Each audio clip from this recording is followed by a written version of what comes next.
Doesn't matter because nobody else is making is making that as an excuse for themselves. That's not an issue for every other offense. It's not an issue for Kansas City. It's not an issue for Baltimore, for the best teams in the league, regardless of how long they've been playing. Nobody has the experience. A lot of these cats don't have the experience that's supposed to be on the side of the Buccaneers.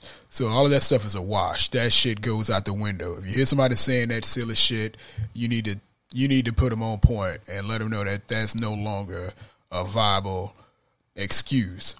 It's too much happening. It just doesn't look good. Like the Bucs are still going to be heavily relying on their defense, which is fine because defense is what it's going to be about. It should be about. But this foolishness, man, with this offense where it can't get out of its own way. This foolishness with this offense where the head coach, the offensive coordinator, these cats that can't put together a competent game plan to scheme against these defenses that the Bucs are playing.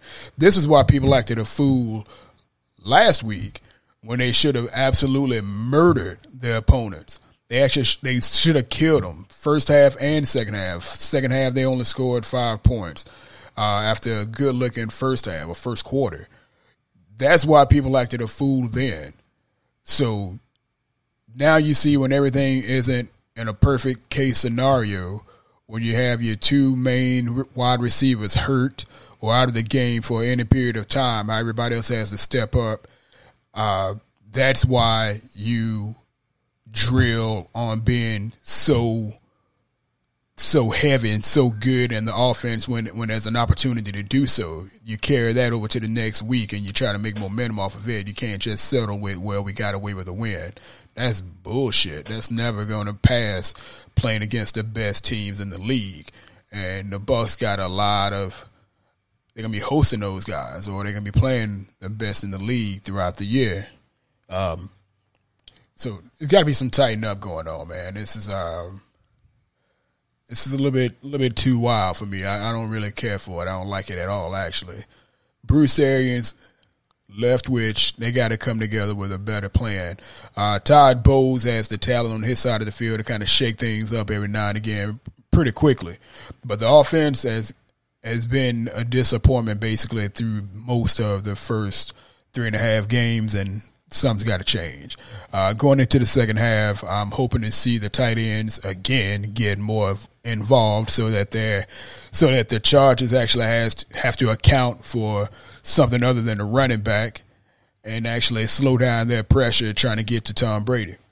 So that's basically what I'm looking for. I'm hoping something changes. I hope the defense continues to play or basically wrap up their efforts this second half. But so far, I'm still just more disappointed in the offense and how it sputters far too often to have that much talent, regardless of having Mike Evans and Chris Godwin out. They still have Tom Brady, still have Ronald Jones, who's been disappointed so far in the pass game because he's dropped too many passes.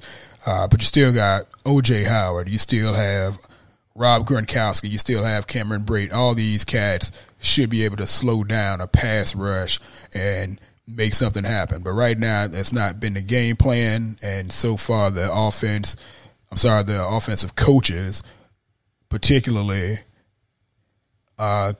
Coach Arians, who should know better, he hasn't done anything. He's just going to stick with his game plan and try to ride it out. I think that's the wrong thing to do. Hopefully they change things up here in the second half. So see what happens.